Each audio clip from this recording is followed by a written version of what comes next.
Hi, I'm here with holistic health coach Linda Robbins. We're talking about her forthcoming book and course, Taking the High Road to Health. And this is a philosophy and a bunch of techniques and some very specific techniques for both getting better if you have healing challenges, or if your life is pretty good, to move it into the next level of health and happiness and security and just being all round.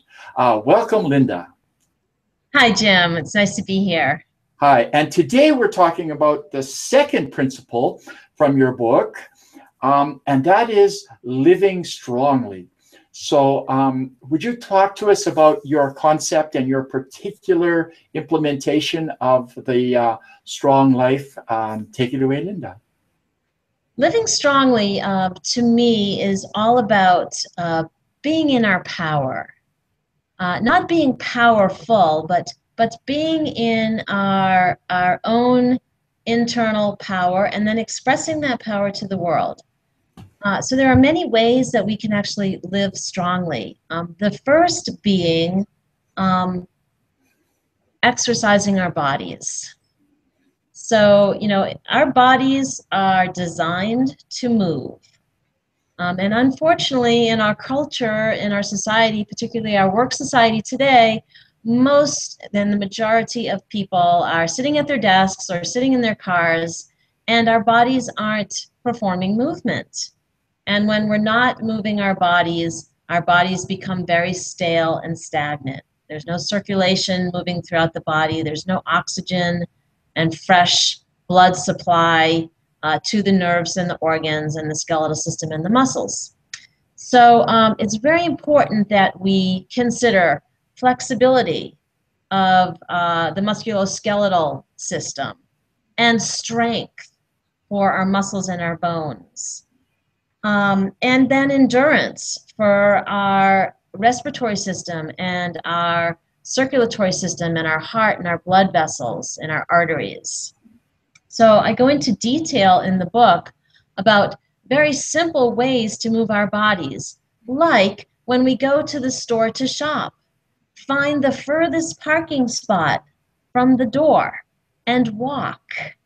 Okay? Most people want to drive in and get the very first parking space next to the door. Find the furthest one. When we're in a building and we need to go up flights, take the stairs instead of the elevator or the escalator, and use our bodies to move. Anything that we can do throughout the day. We don't have to, spend a whole lot of money and join a gym. I mean, that's really wonderful. And if we have time to do that, that's a great solution. But an even better solution is fitting movement into our daily activities of living, including while we work. Right.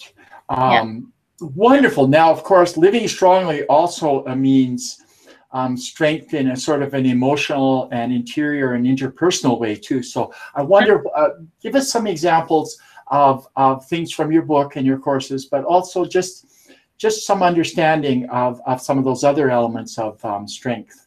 Absolutely. So living strongly also entails communication and learning ways to communicate effectively and considering, who am I being? Who am I being in this moment? Am I being someone who's going to be argumentative, or am I being someone who's really willing to listen to the other person and put myself in the other person's shoes and not having to be right all the time, but having to be equal to.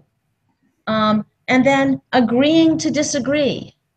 Because when we agree with someone, then we come together in mindful communication.